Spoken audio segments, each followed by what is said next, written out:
पश्चिम बंगाल दार्जिलिंग में बड़ा ट्रेन हादसा। कंचनजंगा एक्सप्रेस पर मालगाड़ी ने पीछे से मारी टक्कर। पीटीआई के मुताबिक हादसे में 15 लोगों की मौत, 50 घायल। देश भर में बकरीद के त्योहारों की धूम। दिल्ली, यूपी, राजस्थान में पढ़ी गई बकरीद की नमाज। राजधानी दिल्ली में पानी का संकट जारी। बीजेपी ने आप के खिलाफ खोला मोर्चा, मटका लेकर किया प्रदर्शन। भिंड में दूषित पानी का कहर जारी। 3 की मौत और 100 से ज्यादा लोग बीमार।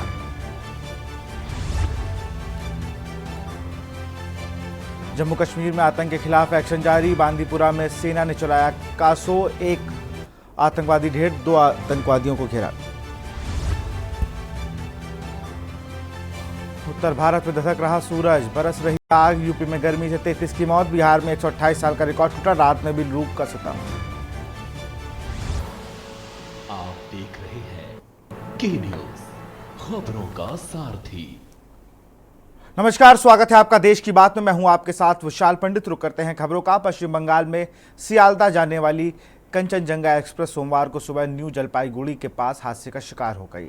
उसे एक मालगाड़ी ने पीछे से टक्कर मार दी। एडिशनल एसपी अभिषेक रॉय ने बताया कि कंचनजंगा एक्सप्रेस खड़ी थी, तभी पीछे से मालगाड़ी आकर उसे टक्कर मार दी। मालगाड़ी से टक्कर होने के बाद ट्रेन के 3 बोगियां पटरी से उतर गईं। पीटीआई के मुताबिक इस हादसे में 15 लोगों की मौत हुई है, तो वहीं 50 से ज़्यादा लोग घायल होने की खबर है।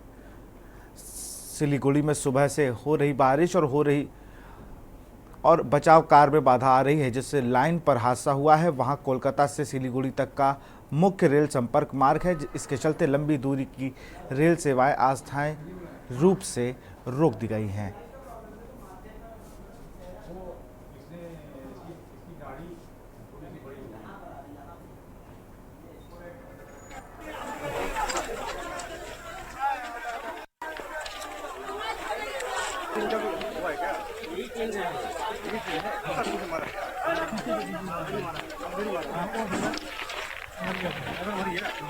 मर गया।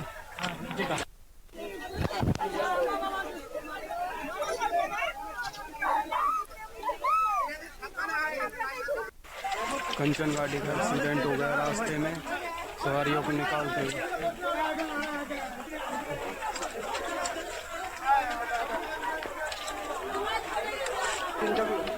लखनऊ से खबर है। रेल हादसे पर सीएम योगी ने जताया दुख। रेल दुर्घटना में हुई जनहानि अत्यंत दुखद है। मेरी संवेदनाएं शोकगुल परिवार के साथ हैं।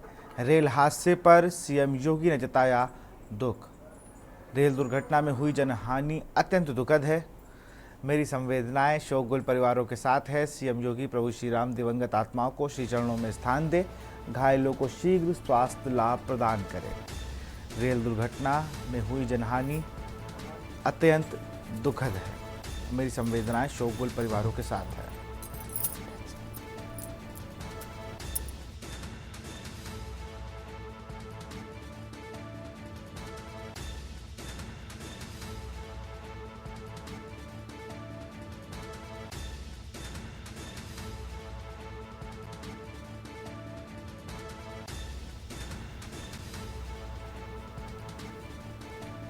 फोन आ रहा है क्या?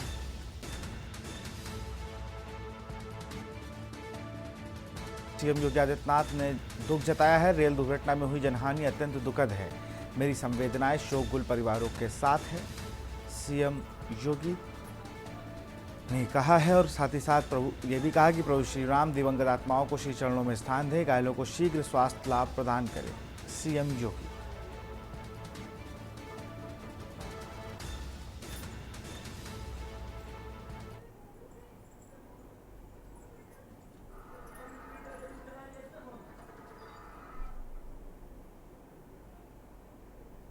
खबर लखनऊ से है। टीएमसी कांग्रेस पूर्व राज्यसभा सांसद पर मुकदमा दर्ज हुआ है। पूर्व राज्यसभा सांसद केडी सिंह पर मुकदमा दर्ज। लखनऊ सीबीआई के एंटी करप्शन ब्रांच ने मुकदमा किया है दर्ज।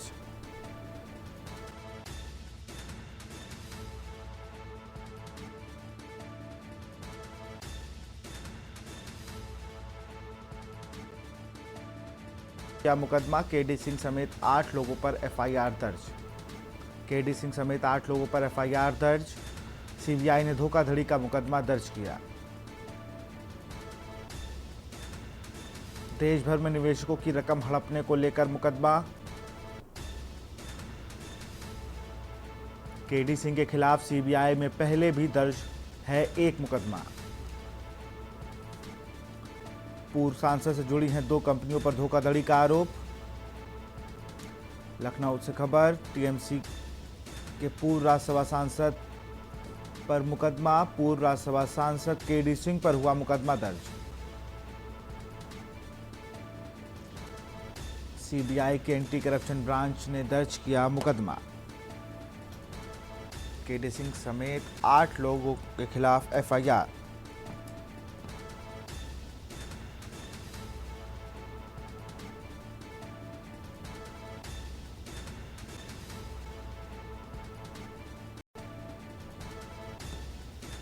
केडी सिंह के खिलाफ सीबीआई में पहले भी दर्ज है एक मुकदमा।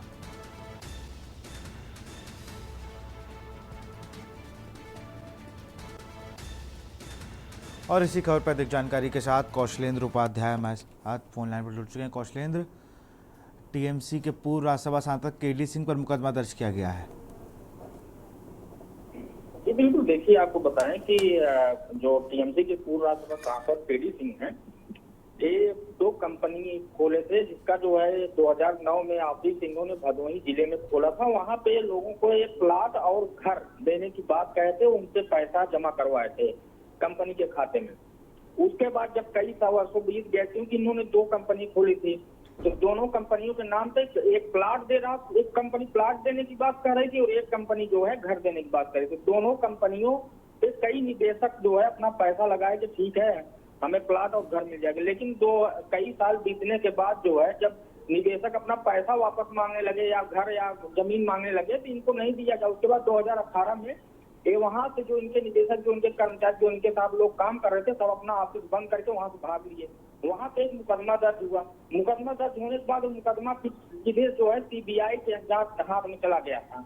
किसकी जांच की जाए, क्योंकि मामला बड़ा था, उसमें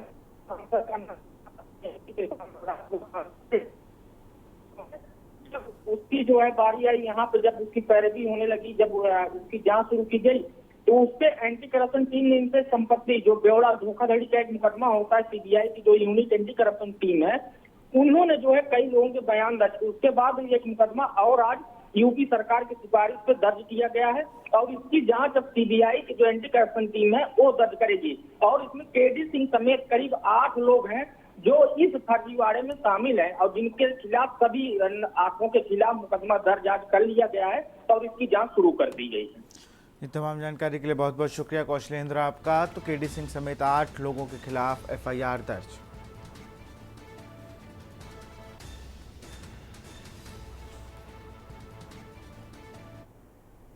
और इसी बीच एटा से खबर आपको बता रहे, जहां पर के न्यूज़ की खबर का दमदार असर हुआ है। पत्रकार के साथ हुई अभद्रता का मामला दर्ज, जान से मारने की धमकी के बाद हुआ मुकदमा। एटा से खबर, के न्यूज़ की खबर का दमदार असर। एटा से खबर आपको बता रहे हैं, के न्यूज़ की खबर का दमदार असर हुआ है। पत्रकार के साथ हुई अभद्रता का मामला, के न्यूज़ की खबर का दमदार असर। पत्रकार के साथ हुई अभद्रता का मामला,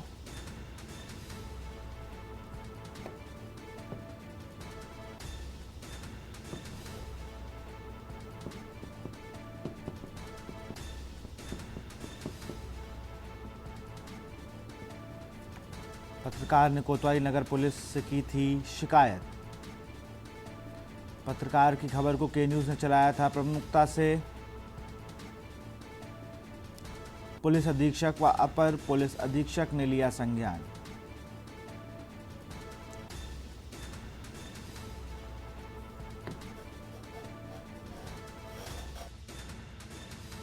यहां पर के न्यूज़ की खबर का दमदार असर हुआ है।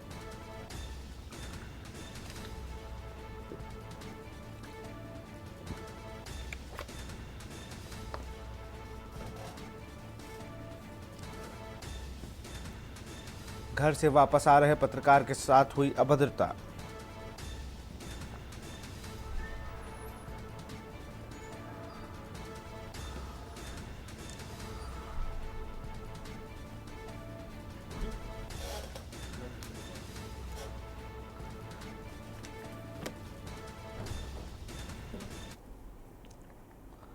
और इसी बीच रायबरेली से खबर आ रही है, जहां यूरिया पंप का पानी पीने से बड़ा हादसा।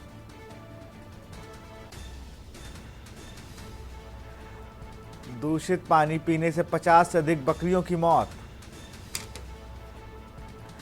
ग्रामीणों ने पुलिस को दी सूचना।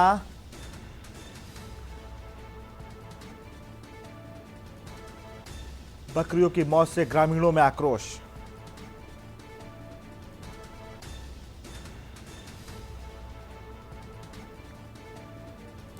ग्रामीणों ने पुलिस को दी सूचना। बकरियों की मौत से ग्रामीण आक्रोश में।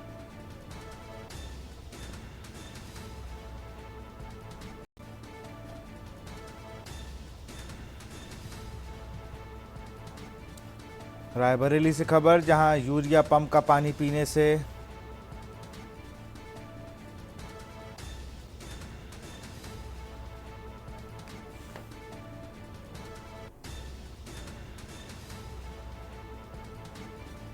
बकरियों की मौत से ग्रामीणों में आक्रोश।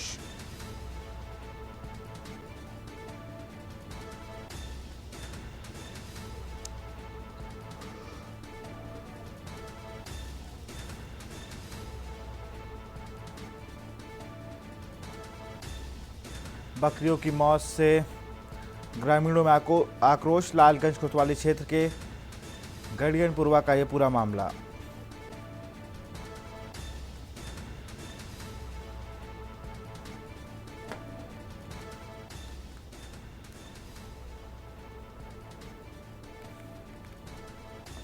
ग्रामीणों ने पुलिस को दी है सूचना।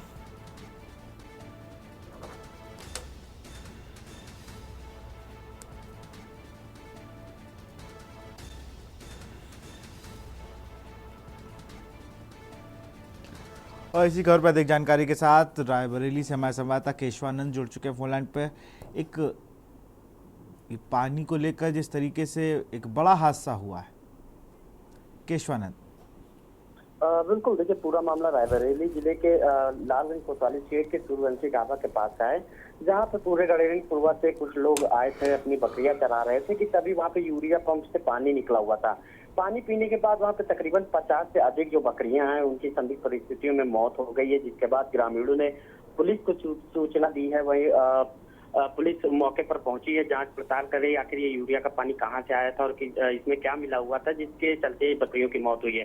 वही देखा जा रहा है कि ग्रामीणों को काफी आक्रोश था, तो जिसको लेकर के पुलिस ने ग्रामीणों को समझा बुझा दिया है और पूरे मामले की जांच कर रही है कि आखिर ये जो पानी आ रहा था, इस पानी में ऐसा क्या था केमिकल जिसके चलते इन बकरियों की मौत हुई है। पूरे मामले की जांच पड़ताल में जुटी हुई। जी बहुत बहुत शुक्रिया केशवानंद, तमाम जानकारी के लिए आपका।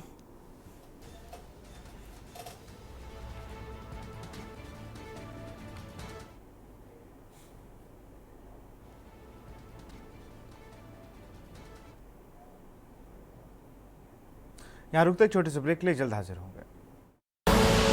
आप देख रहे हैं के न्यूज, खबरों का सारथी। ब्रेक के बाद आपका स्वागत है। खबर श्रावस्ती से, अवैध शराब के विरुद्ध आबकारी विभाग की कार्रवाई। श्रावस्ती से खबर, अवैध शराब के विरुद्ध आबकारी विभाग की कार्रवाई। डीएम के निर्देश पर आबकारी टीम ने की छापेमारी। छापेमारी के दौरान 52 लीटर कच्ची शराब बरामद। मौके से 200 किलोग्राम लहन भी बरामद किया गया, जिसे नष्ट कर दिया गया। छापेमारी के दौरान 52 लीटर कच्ची शराब बरामद। मौके से 200 किलोग्राम लहन भी बरामद। 3 लोगों के विरुद्ध आबकारी अधिनियम में मामला दर्ज। इकोना थाना के सेमगढ़ा और लालपुर खदरा का यह पूरा मामला बताया जा रहा है।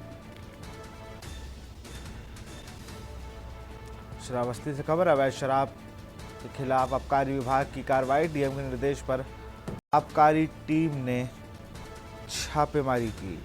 छापेमारी के दौरान 52 लीटर अवैध शराब बरामद की गई और साथ ही साथ लहन भी मिला।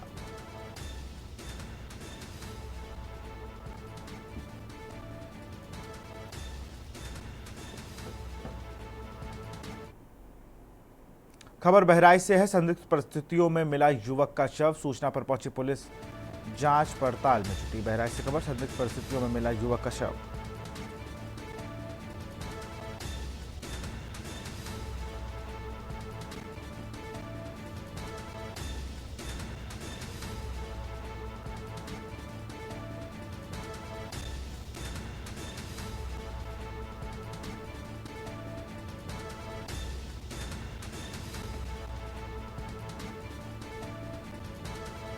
सूचना पर पहुंची पुलिस जांच पड़ताल में जुटी।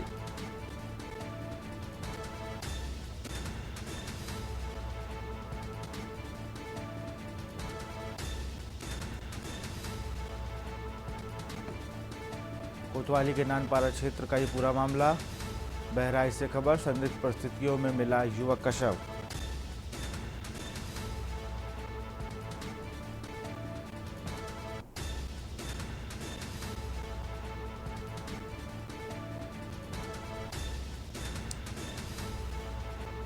कोतवाली नानपारा क्षेत्र के राकेश टॉकीज के पास का ये पूरा मामला।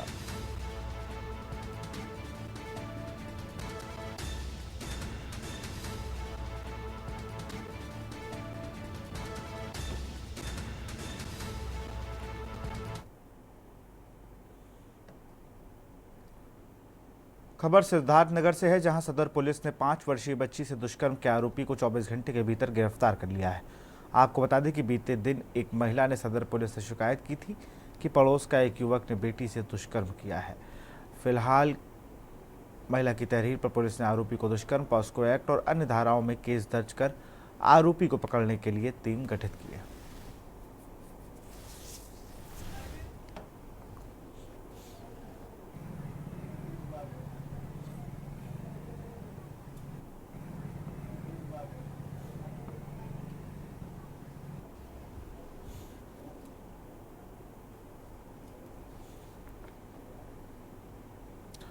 उत्तर प्रदेश की शाहजहांपुर पुलिस ने अफीम तस्कर गिरोह का भांडाफोड़ करते हुए 3 तस्करों को गिरफ्तार किया है। मीरनपुर कटरा पुलिस ने 3 तस्करों को गिरफ्तार कर 1 किलो अफीम बरामद कर ली है। पुलिस का दावा है कि अंतर्राष्ट्रीय बाजार में अफीम की कीमत 3 लाख रुपए होगी। थाना पुलिस गश्त कर रही थी। चौधरी ढाबा के पास 3 युवकों को संदिग्ध लगने पर तलाशी ली गई। उनके पास से अफीम बरामद हुई है। एसपी देहात मनोज अवस्थी ने बताया कि पुलिस ने इकबाल निवासी मोहल्ला पारा थाना फरीदपुर जिला बरेली व बदायूं के थाना अल्लाहपुर के गांव कोड़ा गुजर के लवलेश व थाना मुजरिया गांव के सिकंदराबाद निवासी आकाश के पास से 1 किलो अफीम बरामद की है।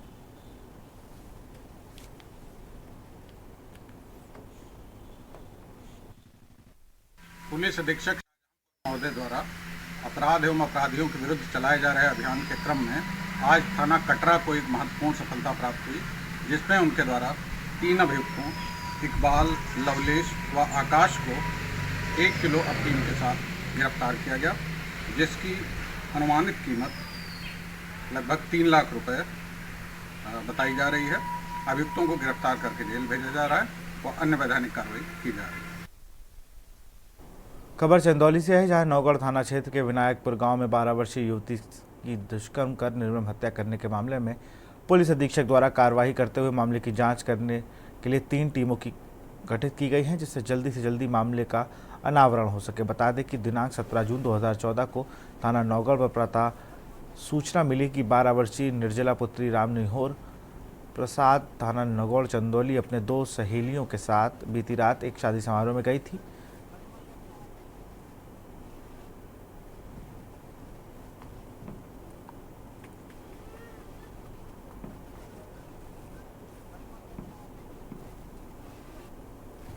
थाना नौगढ़ का मामला है। एक व्यक्ति जिन्होंने प्रार्थना पत्र दिया है कि उनकी पुत्री, जिसकी उम्र लगभग 12-13 साल है, अपनी 2 सहेलियों के साथ एक गांव के शादी समारोह में नाच देखने गई थी। दोनों सहेलियां उसकी वापस आ गई, लेकिन उनकी पुत्री नहीं आई। सुबह पुलिस को सूचना मिली कि उसकी डेड बॉडी वहाँ से 200 मीटर दूर पड़ी हुई है। तत्काल पुलिस मौके पहुँची है। फॉरेंसिक टीम व अन्य अधिकारियों द्वारा तत्काल मौके पहुँच करके छानबीन की जा रही है। 100 का पंचांगना भर के पोस्टमार्टम कराया जा रहा है। अन्य विधिक कार्रवाई पुलिस द्वारा की जा रही है। घटना के अनावरण के लिए 3 टीमें लगाई गई हैं। शीघ्र ही घटना का अनावरण कर अभियुक्तों को जेल भेजा जाएगा। उत्तर प्रदेश के मुख्यमंत्री योगी आदित्यनाथ ने कड़े और साफ शब्दों में बयान दिया कि वीआईपी कल्चर किसी भी कीमत पर स्वीकार नहीं किया जाएगा। सरकारी वाहन हो या प्राइवेट वाहन, प्रेशर हॉर्न, हूटर नहीं बजाना चाहिए। जहां बजे वहां तत्काल कार्रवाई हो। इसके बाद से जिला प्रशासन पूरी तरह से अलर्ट है और जगह जगह चेकिंग अभियान भी चलाया जा रहा है। इसी क्रम में रविवार की दोपहर कस्बा इंचार्ज अरुण कुमार गिरी पुलिस के साथ इंदिरा चौक पर वाहनों की चेकिंग कर रहे थे। इसी बीच एक बुलेरो आती दिखाई दी जिस पर हूटर लगे हुए थे। पुलिस ने गाड़ी को रोक लिया जिसमें हथिया खेड़ा निवासी जसवीर सिंह बैठे थे, जो इस समय मगरौली ग्राम पंचायत के ग्राम प्रधान हैं। पुलिस ने गाड़ी का हूटर उतरवाकर उनको कब्जे में लेकर गाड़ी का चालान कर दिया। सीओ ने हूटर उतारने जाने व चालान किए जाने की पुष्टि की।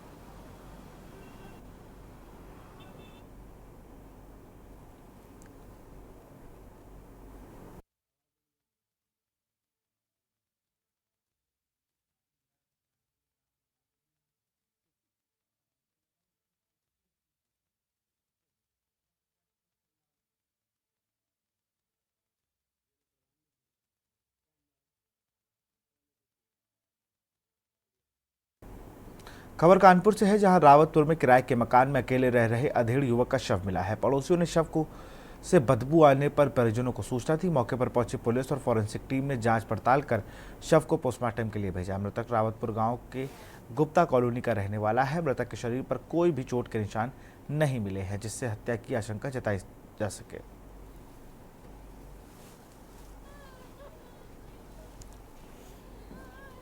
रावतपुर थाना क्षेत्र के अंतर्गत थारू बस्ती के में किराए पर रहने वाले सुनील कुमार की मृत्यु की सूचना उनके पुत्र ऋषभ वर्मा द्वारा डायल 112 के माध्यम से रावतपुर को दी गई। तत्काल ही पुलिस मौके पर पहुंची और घटनास्थल का निरीक्षण किया गया। मौके पर जो मृतक के शरीर पर कोई चोट के निशान नहीं पाए गए, साथ ही साथ घटनास्थल से कोई ऐसी संदिग्ध चीज़ नहीं पाई गई जिससे यह कहा जा सके कि कोई आपराधिक घटना कारित की गई है। अगल बगल के लोगों से पूछताछ की गई तो यह पता चला कि बगल के रहने वाले एक व्यक्ति के द्वारा सुबह वहां से घर से स्मेल आ रहा था, जिसकी सूचना उन्होंने ऋषभ वर्मा को दी और ऋषभ वर्मा आने के बाद वहां से पुलिस को ये सूचना दी। घटनास्थल को तत्काल ही संरक्षित कर लिया गया और मौके पर फील्ड यूनिट की टीम को बुलाया गया। फील्ड यूनिट द्वारा भी मौके का भ्रमण कर लिया गया है और मृतक के शव को पोस्टमार्टम हेतु भेज दिया गया है। देवरिया जिले में ईदगाहों में ईद उल अजहा की नमाज को अदा करने वाली में भारी तादाद में नमाजी ईदगाह पहुंचे, जहां नमाज के बाद दुआ के लिए उठे हाथों ने देश की अमन व चैन की दुआ मांगी। इस दौरान उन्होंने नमाज अदा होने के बाद एक दूसरे को गले मिलकर बकरीद की मुबारकबाद दी। सुरक्षा की दृष्टि से ईदगाह में मस्जिद के बाहर पुलिस व्यवस्था चाक चौबंद दिखाई दी।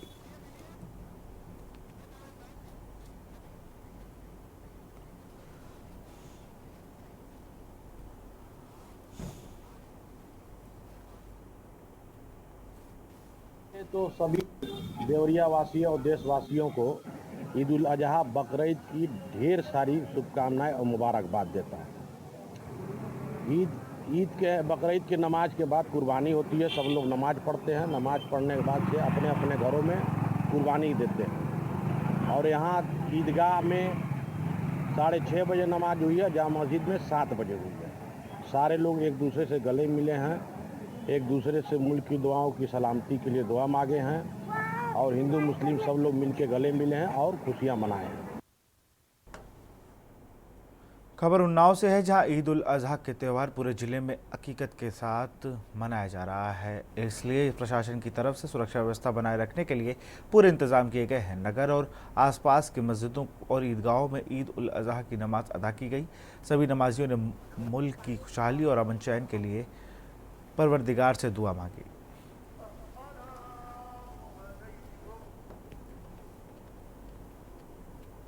आज जिले में ईद उल अजहा की नमाज संपन्न करवाने के लिए पर्याप्त पुलिस बल लगाया गया था। ईद उल अजहा की नमाज मस्जिद और ईदगाहों में सकुशल संपन्न हो गई है। सभी अधिकारी और थाना प्रभारी को आवश्यक दिशा निर्देश दिए गए कि अपने अपने क्षेत्र में भ्रमणशील रहें और जो उनको आवश्यक दिशा निर्देश दिए गए हैं कि किसी भी सार्वजनिक स्थान पर या प्रतिबंधित पशु की कुर्बानी न की जाए। इसके लिए वो अपने अपने क्षेत्रों में भ्रमणशील होकर के आवश्यक कार्रवाई कर रहे हैं। अलीगढ़ में आज शाहजमहल स्थित बड़ी ईदगाह में ईद की नमाज अदा की गई। यह नमाज 2 शिफ्टों में अदा की जा रही है। इसके अलावा ऊपरकोट जमा मस्जिद सहित दूसरी अन्य मस्जिदों में भी नमाज अदा की गई। ईद की नमाज को लेकर जिले के में पुलिस प्रशासन ने खास इंतजाम किए हैं। सुरक्षा व्यवस्था के साथ ही कई रूटों पर डायवर्जन लागू किया गया है।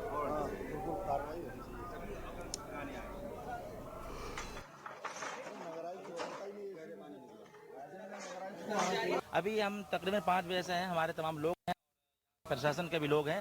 ऐन वक्त पे जब खुतबा शुरू हुआ, खुतबा शुरू होते ही जो है गंदे नाले का पानी जो बाहर आना शुरू हो गया, तो बड़ा मामला संगीन हो गया। ऐसा कैसे हो जाएगा, आने वालों के कपड़े खराब हो जाएंगे और ईद का मौका है।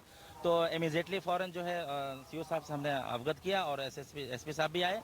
तो जहाँ तक हमें ये समझ में आ रहा है जब कल डीएम साहब और तमाम नगर आयुक्त वगैरह सब मौजूद थे, कप्तान सारे मौजूद थे और इस बात की तवज्जो दिलाई गई कि सफाई सुथरा खास ख्याल रखा जाए और नालों का खास ख्याल रखा जाए।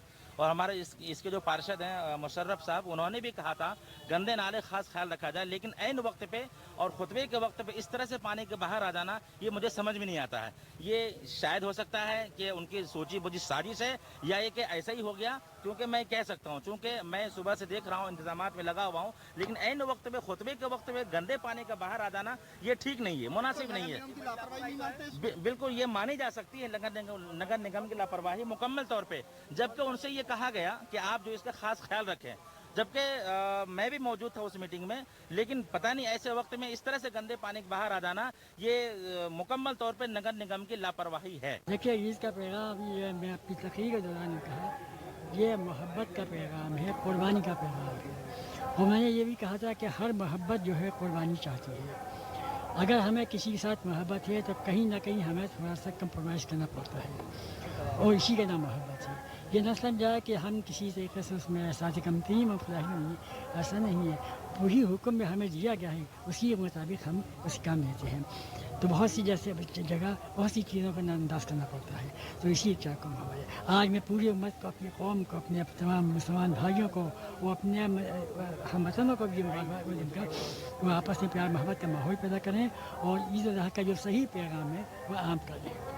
इस तरह से अब ईदगाह में 2 नमाजें हो रही हैं, आज 2 हो रही हैं। क्या मानते हैं आने वाले समय? देखिए, आने वाले समय क्या है, इस तरह से नहीं बढ़ने का नहीं है, पता नहीं आइंदा क्या हालत हो, ये तो अल्लाह बच्चे जानता है। पहले से कुछ हम पेशन गोई नहीं कर सकते, लेकिन यह है कि जब हालात स्थिर हो जाते हैं तो हमें उसी के मुताबिक अमल करना पड़ता है। असल में चीज़ यह है, बहुत लंबी बात ये कि सड़कों पर नमाज़ पढ़ने की वैसे भी शरन इजाज़त नहीं है।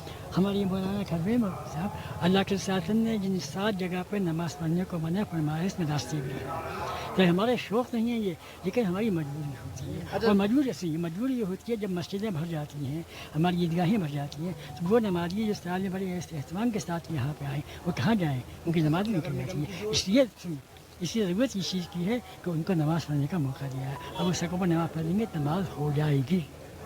लेकिन आप शौक़िया जाके नमाज़ पढ़ेगी तो समझिए नमाज का पूरे तरीके से मस्जिदें भरी नहीं है, ईदगाहें भरी नहीं है, और लोग शौक़ में या शरारत में अगर बीच में सफ़र बना देंगे तो उनकी नमाज नहीं होगी। अच्छा, जिस तरह से आज व्यवस्था की गई, पुलिस प्रशासन की व्यवस्था मुकम्मल दी थी, लेकिन नगर निगम के द्वारा जो व्यवस्था की गई, मैं नगर निगम से कह दिया अगर काशी साहब ने बताया था हमको कि पानी आ गया था। ये पानी जो है इनकी कुछ इसमें रही है, कोताही रही है, ये कोताही आइंदा नहीं होनी चाहिए। पहले से ईदगाह कमेटी और यहाँ के जो सम्रांत लोग थे उनसे अपील कराई गई थी सहल मुफ्ती साहब से, और लोगों के सहयोग से, आपस में पुलिस प्रशासन के सहयोग से शासन की मंशा अनुसार नमाज संपन्न कराई गई। कोई भी सार्वजनिक स्थान पर नमाज नहीं पढ़ी गई और नगर निगम की टीम भी पूरा रात से ही सक्रिय रही, साफ़ सफाई व्यवस्था को पूरा देखते रहे, छिड़काव वगैरह। और अभी इसके बाद भी हमारी 48 जगह नगर निगम की जो है पिकेट लगी हुई हैं, जो साफ़ सफाई पूरा देखेंगे। और निगम की भी लापरवाही देखने को पुलिस को लगना पड़ा और लगाने में पानी नहीं, वो थोड़ा सा हल्का सा चोक हुआ था, फिर उसके बाद तत्काल वो सही हो गया। सड़क पर भी नमाज नहीं, छत पर भी नमाज नहीं, सड़क पर कोई नमाज नहीं हुई, छतों पर भी कोई नमाज नहीं हुई है। शासन की मंशा अनुसार सार्वजनिक स्थानों पर कहीं नमाज नहीं। ये बात नमाज जो अदा की गई, किस तरह की तैयारियाँ की गई? देखिए, आज 17 तारीख को ईद की नमाज 2 पालियों में अदा की गई है और सभी तरह की व्यवस्था, शरीर सुरक्षा के लिए एक कंपनी RF और एक कंपनी PSC भी यहाँ पे बुलाई गई थी। लोगों के सहयोग से सकुशल ईद की नमाज संपन्न यहाँ पर करवाई गई है। कितनी कंपनियों को लगाई गई थी और किस तरह की प्रशासनिक व्यवस्था है? एक कंपनी PSC यहाँ पर लगाई गई थी और एक कंपनी RF यहाँ पर तैनात की गई थी। बाकी प्रशासन की ओर से भी नगर निगम की गाड़ियाँ यहाँ पर उपलब्ध थीं। लगातार यहाँ पर छिड़काव भी किया जा रहा था और साफ़ सफाई भी रखी जा रही थी, जिससे कि यहाँ पर लोगों को नमाज अदा करने में किसी भी प्रकार की कोई समस्या ना फेस करनी पड़े। प्रशासन के आदेश थे कि खुले में नमाज सड़क पर ना अदा की जाए, तो उसको किस तरह पालन करेंगे? यहाँ पर शहर मुफ्ती साहब का आदेश था कि इसमें 2 पालियों में, एक पाली 6:15 बजे और दूसरी पाली 7 बजे में नमाज अदा की जाएगी। तो उसी का अनुपालन लोगों के सहयोग से पूरा करवाया गया और उसी के चलते शासन के जो निर्देश थे उनका भी हमने सख्ती से पालन करवाया। इसी बीच दिल्ली से अहम खबर आ रही है। कांग्रेस की बैठक आज शाम को, अहम बैठक आज शाम 5 बजे होगी। मल्लिकार्जुन खड़गे के घर बैठक, स्पीकर चुनाव, राहुल की सीट पर होगी चर्चा। नेता प्रतिपक्ष के बारे में भी कांग्रेस का रुख होगा तय। मल्लिकार्जुन खड़गे के घर पर बैठक,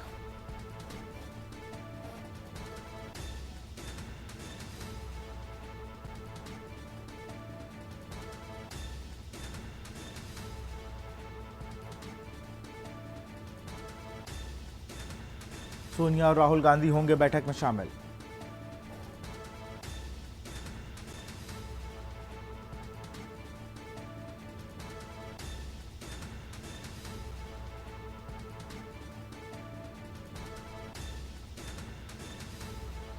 स्पीकर चुनाव, राहुल की सीट पर होगी चर्चा।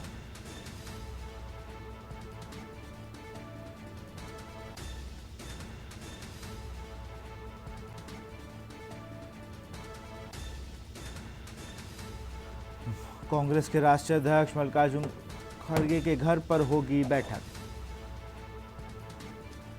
नेता प्रतिपक्ष के बारे में भी कांग्रेस का रुख होगा तय। और इसी खबर पर अधिक जानकारी के साथ हमारे प्रधान संपादक दुर्गेश चौहान फोन लाइन पर जुड़ चुके हैं। सर, एक बड़ी बैठक है और इसमें 2 अहम चीज़ें डिस्कस हो सकती हैं। पहली, जिस तरीके से राहुल गांधी की सीट को लेकर, वायनाड और रायबरेली इस वक्त वो दोनों से सांसद है। दूसरा, नेता प्रतिपक्ष को लेकर और स्पीकर चुनाव पर भी क्या रुख रहने वाला है। इसको, इन 3 जो अहम बिंदु हैं, इन पर चर्चा होगी। तौर पर विशाल, अगर देखा जाए तो ये फौरी तौर पर ये बिंदु हम पत्रकारों को दिख रहे हैं कि इन बिंदुओं पर चर्चा हो सकती है कि राहुल वायनाड रहेंगे या राहुल को उत्तर प्रदेश की रायबरेली सीट रखनी होगी, नेता प्रतिपक्ष राहुल बनेंगे कि नहीं बनेंगे।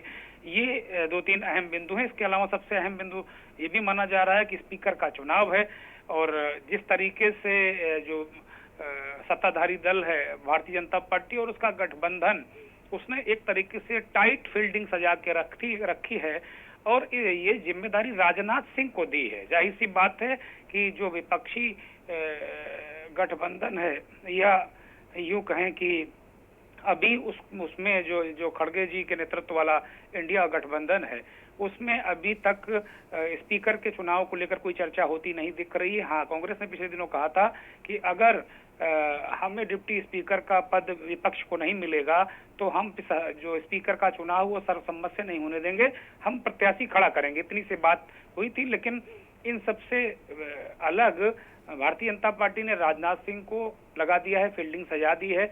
हर हाल में भारतीय जनता पार्टी चाहती है कि उसका स्पीकर हो और इसके लिए तमाम विकल्प भी रख दिए गए हैं। राजनाथ सिंह ने आज अपने घर में बैठक की और जो सहयोगी दल हैं उनसे चर्चा की कि किस तरीके से चीजें हो सकती हैं।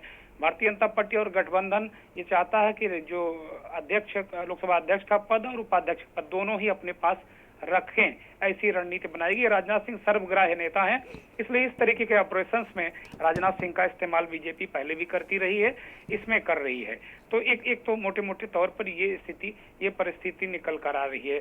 उसके अलावा अभी आपने देखा कि भारतीय जनता पार्टी ने हार की समीक्षा तो एक तरफ उसकी चल ही रही है, राज्यों में दर राज्यों में जो भी हो रहा है, लेकिन उसने बिना समय गंवाए आज प्रभारियों की नियुक्ति कर दी है। जो विधानसभा के चुनाव होने हैं, चाहे हरियाणा हो, चाहे झारखंड हो, चाहे महाराष्ट्र हो, जो बड़े नेता हैं प्रभारी और सह प्रभारी बना दिए हैं और वो काफी अनुभवी नेता हैं। भूपेंद्र यादव को महाराष्ट्र का प्रभारी बनाया है, वो पूर्व में कई करिश्मे कर चुके हैं। अश्विनी वैष्णव मध्य प्रदेश में थे विधानसभा चुनाव में, उनको सह प्रभारी बनाया गया है। इसी तरीके से शिवराज सिंह चौहान को झारखंड दिया गया है, वो वहां पर हेमंता विश्व शर्मा सह प्रभारी हैं। तो जो बड़े उनके प्लेयर हैं उनको उन्होंने लगा दिया है। तो मुझे लगता है कि इन सबसे इतर जो मैं समझ रहा हूं सबसे ज्यादा चर्चा कांग्रेस पार्टी भी अब विधानसभा चुनाव को लेकर करेगी, क्योंकि हरियाणा और महाराष्ट्र दो ऐसे राज्य हैं जहां कांग्रेस पार्टी को आशा से उम्मीद से ज्यादा बड़ी सफलता मिली है। हरियाणा में 10 में 5 सीटें कांग्रेस ने जीती हैं और वहां 17 लड़ी थी, महाराष्ट्र में 13 जीती है।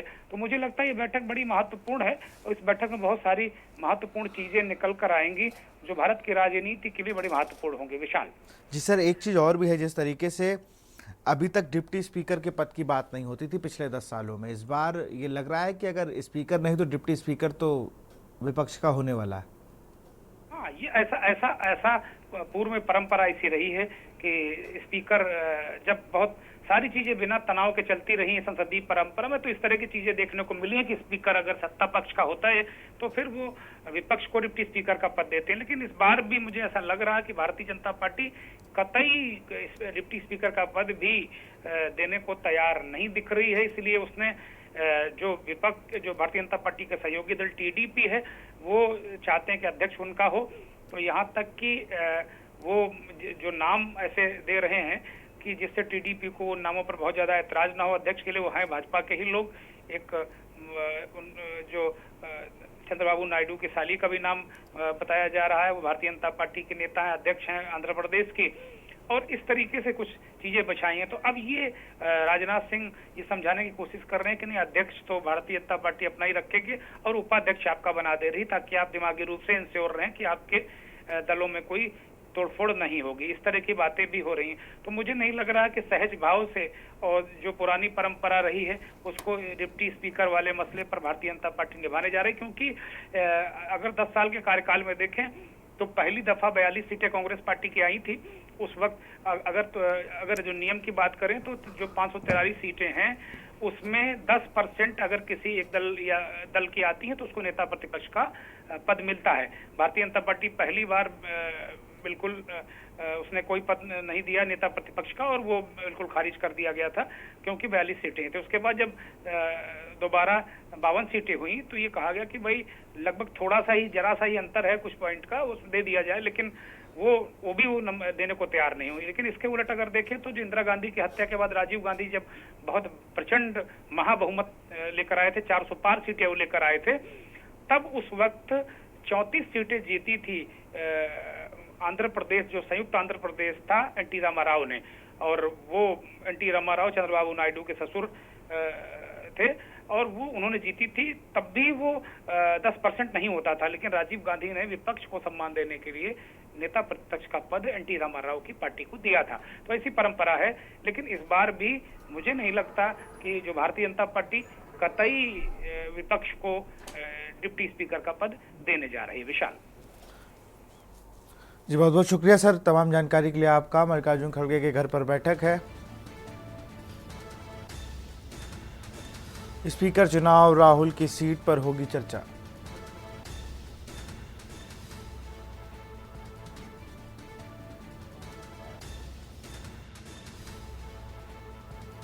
सोनिया और राहुल गांधी होंगे बैठक में शामिल।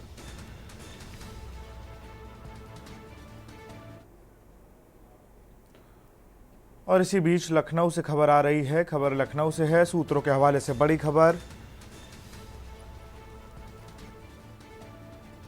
यूपी में हार पर भाजपा की पारंपरिक रिपोर्ट तैयार। यूपी भाजपा ने तैयार की हार के कारणों की पहली रिपोर्ट।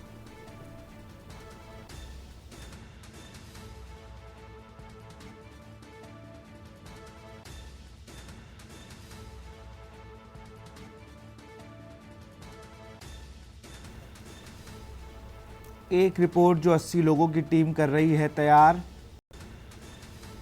दूसरी रिपोर्ट हारे प्रत्याशियों की तरफ से बीजेपी को सौंपी जाएगी। केंद्रीय आलाकमान को भेजी जाएगी रिपोर्ट। लखनऊ से सूत्रों के हवाले से इस वक्त की बड़ी खबर आपको बता रहे हैं। यूपी में हार पर भाजपा की प्रारंभिक रिपोर्ट तैयार। यूपी भाजपा ने तैयार की हार के कारणों की पहली रिपोर्ट। और इसी खबर पर अधिक जानकारी के साथ संदीप मिश्रा संवाददाता लखनऊ से जुड़ चुके हैं। संदीप, बहुत दिनों तक बैठक चली और अब एक रिपोर्ट तैयार करके दी गई है, ऐसा सूत्र बता रहे हैं। जिस तरीके से इस रिपोर्ट की अगर हम बात करते हैं तो ये रिपोर्ट जो है यूपी की हार पर भाजपा की प्रारंभिक रिपोर्ट है और इसमें कहा जाता है कि जिस तरीके से मंडल लेवल पर पूरी रिपोर्ट जो है तैयार की गई है। अभी 2 और रिपोर्ट आने के लिए 3 रिपोर्ट अगर जब हो जाएंगी तो उनका मिलान किया जाएगा और मिलान करने के बाद से चीजें क्लियर हो जाएंगी कि आखिर किस तरीके से उत्तर प्रदेश में 80 की 80 जो लोकसभा की सीटें थी उनमें क्या तैयारियां थी भारतीय जनता पार्टी की। खास तौर पे इसको लेकर के लगातार मंथन जो है वो लगातार जारी है और इसको साथ में ये कहा जा सकता है कि 2 बार से ज्यादा जो सांसद इस बार जो नाराज थे, उनकी कुछ व्यवहार में ठीक नहीं थे, जनता भी उनसे नाराज थी, तो कहीं ना कहीं उस रिपोर्ट को मायने रखा जाएगा। साथ ही साथ में जो 80 लोग की टीम जो तैयार की गई है एक रिपोर्ट को बनाने को लेकर के, उस पर भी लगातार मंथन किया जा रहा है कि कैसे इस बार की जो 80 लोकसभा की सीटें थी उन पर 80 लोगों को एक एक सीट पर जो है लगाया गया है। तो यानी कि भारतीय जनता पार्टी पूरी रणनीति के साथ में इस बार की जो सीटें आई हैं भारतीय जनता पार्टी की 33 सीटें जो उत्तर प्रदेश में खासतौर पे आई हैं उस पर पूरी तरीके से मंथन कर रही है और उसको लेकर के तरह तरह की जो चर्चाएं जो बाजार में चल रही हैं उन सब की रिपोर्ट पूरी तरीके से लगातार तैयार हो चुकी है। माना जा रहा है कि बहुत जल्द इस रिपोर्ट को जब तीसरी रिपोर्ट पूरी तरीके से तैयार हो जाएगी, सबमिट होगी, उसके बाद आगे की रिपोर्ट जो है वो जो है सौंपी जाएगी। भाजपा की सबसे कमजोर कड़ी जो है वो दलित वर्ग है, उसको भी पूरी तरीके से इस बार के आने वाले चुनाव में भारतीय जनता पार्टी भुनाने का काम करेगी, क्योंकि भारतीय जनता पार्टी लगातार उन कार्यकर्ताओं के साथ सम्मेलन करती नजर आई है जो कहीं देखा जाए लोकप्रियता में ज्यादा आगे रहे हैं, यानी कि जमीनी हकीकत पर वो नहीं मिल पाए थे। तो ये भी एक बड़ा प्रश्न चिन्ह होगा कि जिस तरीके से इस बार भारतीय जनता पार्टी अब जो है लगातार हार पर मंथन कर रही है और शायद यही वजह है कि लगातार जो है भारतीय जनता पार्टी अपनी उस कड़ी को तलाश रही है जहां पर उन्हें हार का सामना करना पड़ा। जी बहुत बहुत शुक्रिया तमाम जानकारी के लिए संदीप आपका। यूपी भाजपा ने तैयार की हार के कारणों की पहली रिपोर्ट। मंडल लेवल पर तैयार की गई रिपोर्ट। 2 रिपोर्ट आने के बाद 3 रिपोर्टों का होगा मिलान। यहां रुकते एक छोटे से ब्रेक के लिए जल्द हाजिर होंगे। आप देख रहे हैं के न्यूज, खबरों का सारथी। ब्रेक के बाद आपका स्वागत है। हमीरपुर से खबर आ रही है। इस वक्त की खबर हमीरपुर से आ रही है। हाथरस हत्याकांड पर ब्राह्मण समाज में आक्रोश।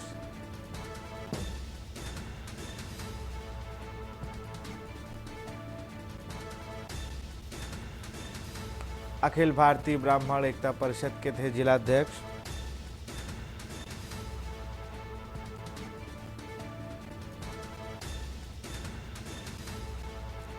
अखिल भारतीय ब्राह्मण एकता परिषद के थे जिलाध्यक्ष।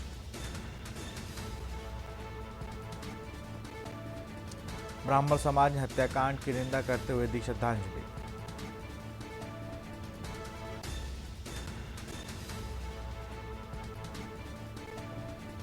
मुख्यालय के अम्बेडकर पार्क में शोक सभा का हुआ आयोजन। हमीरपुर से खबर। हाथरस हत्याकांड पर ब्राह्मण समाज में आक्रोश।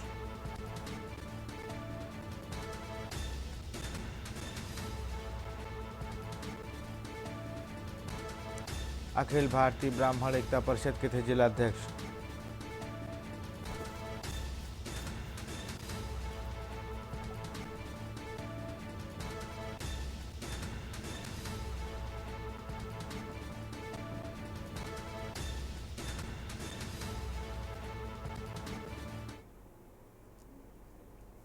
हाथरस से हमारे एक ब्राह्मण नेता थे जो ब्राह्मण परिषद के जिलाध्यक्ष भी थे, उनकी निर्मम पूर्वक जो हत्या की गई है, उस हत्या के विरोध में ये बैठक की गई है।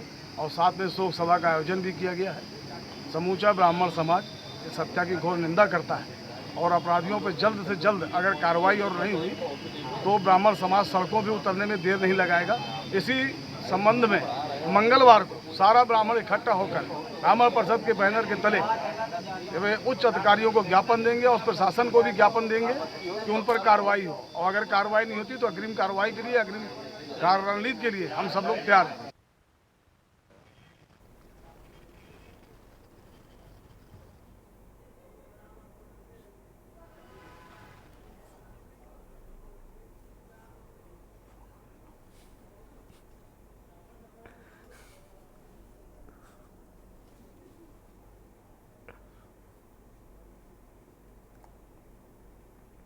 अंबाला से मुख्यमंत्री नायब सिंह सैनी ने मुख्यमंत्री तीर्थ यात्री योजना के अंतर्गत अयोध्या के लिए बस को रवाना किया। मुख्यमंत्री नायब सिंह सैनी ने हरी झंडी दिखाकर बस को अयोध्या के लिए रवाना किया। इस दौरान मुख्यमंत्री नायब सिंह सैनी ने सभी श्रद्धालुओं को तीर्थ यात्रा की बधाई दी और शुभकामनाएं दी। स्पेशल बस भेजी जा रही है। इसमें तीर्थ यात्री मुख्यमंत्री तीर्थ यात्री योजना के तहत जो है, तो इसको जो हमारे यहाँ से लगभग 42 यात्री हैं, तीर्थ यात्री जो हैं वो यहाँ से जा रहे हैं। इनका 2-3 दिन का शेड्यूल है, तो इनकी वापसी है 19 तारीख। ऐसा है, जब एक हफ्ते पहले फ़ोन मिला कि भी आपका नाम सिलेक्ट हो गया है और आप यात्रा के लिए तैयार रहना, तो हमारे तो जैसे सपने थे साकार हो गए। रामलला के दर्शन कौन नहीं करना चाहेगा। तो हम ऐसे मुख्यमंत्री और ऐसे अपने PM साहब मेरे सारे मुल्कों को दे, ताकि हरों का अपना संस्कार मिले और हर एक को अपना बढ़िया मुख्यमंत्री और CM मिले। बड़े सौभाग्य की बात है कि आज इस माँ अम्बा की भूमि, पवित्र भूमि से भगवान श्री राम के दर्शन करने के लिए एक जत्थे को यहाँ से रवाना किया गया है। उसको झंडी दे करके भगवान श्री राम के भव्य दर्शन करने के लिए यहाँ से हमारे इस पवित्र भूमि अंबाला से एक जत्था गया है। मैं उन सबको बहुत बहुत बधाई और शुभकामनाएं देता हूँ। इतने लंबे समय के बाद भगवान श्री राम का भव्य और दिव्य मंदिर हम सबको मिला है, हम सब के लिए परम सौभाग्य की बात है। मैं सभी श्रद्धालुओं को बहुत बहुत शुभकामनाएं और बधाई देता हूं।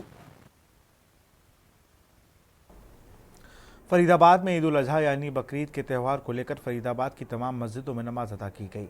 गर्मी के मौसम को देखते हुए कई जगह सुबह 8 बजे से पहले ही नमाज अदा की गई है। बकरीद के अवसर पर आला पुलिस अधिकारियों द्वारा मस्जिदों के आसपास भारी संख्या में पुलिस बल तैनात किया गया। DCP अनिल कुमार ने सभी को ईद की मुबारकबाद देते हुए कहा कि मस्जिदों के आसपास सुरक्षा के व्यापक प्रबंध किए जाएं।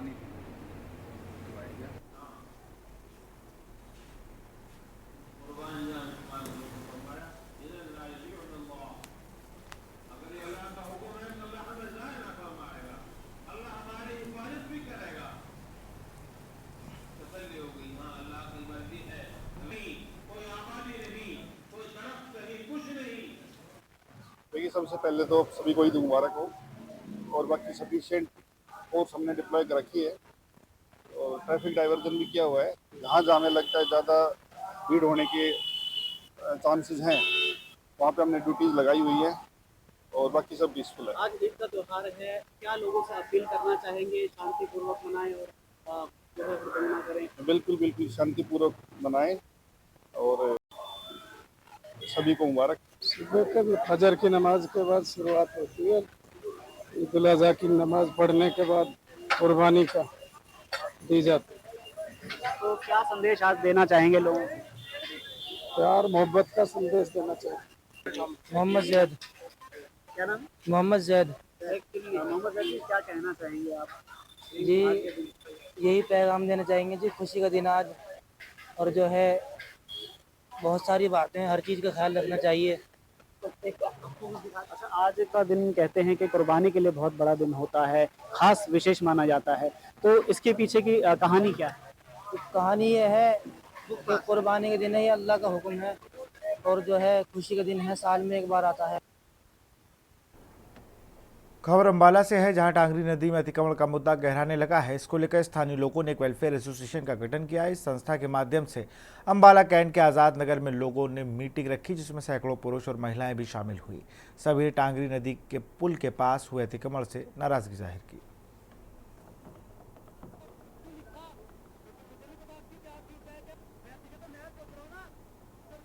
आज की ये meeting citizen of rising India द्वारा रखी गई है, जिसका कि मुख्य उद्देश्य टांगरी नदी में आने वाली बाढ़ से बचाव के लिए लोगों के सुझाव और सहमति लेना है।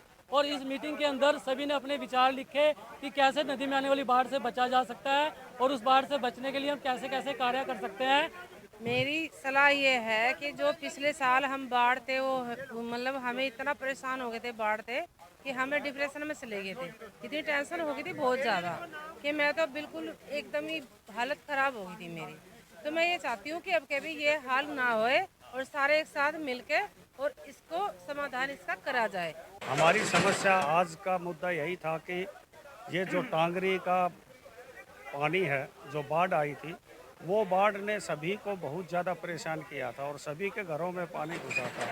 तो ये सिटीजन ऑफ राइजिंग इंडिया के नाम से जो संस्था बनी है, उन्होंने आज मीटिंग रखी थी। इस मीटिंग में कम से कम भी नहीं तो 500 आदमी इकट्ठे हुए हैं और सभी ने अपने विचार प्रकट किए हैं। हम ये बोल रहे हैं कि जैसे प्रभु प्रेम आश्रम जो ये पुल है उसके दूसरी साइड बंद लगा हुआ है, हम उससे थोड़ी दुगनी ज़्यादा ज़मीन देने के लिए भी तैयार हैं इस साइड। ठीक है ना कि एक जो सरसेड़ी गांव में एक चेंज है, वहाँ से एक घोर जा रहा है। हम बोल रहे हैं उस घोर से आप लेके सीधा आप जहाँ पे चंदपुरे का पुल है उस पे आप लगा सकते हो बांध। फिलहाल देश की बात में इतना ही। देखते रहिए न्यूज़ इंडिया। नमस्कार।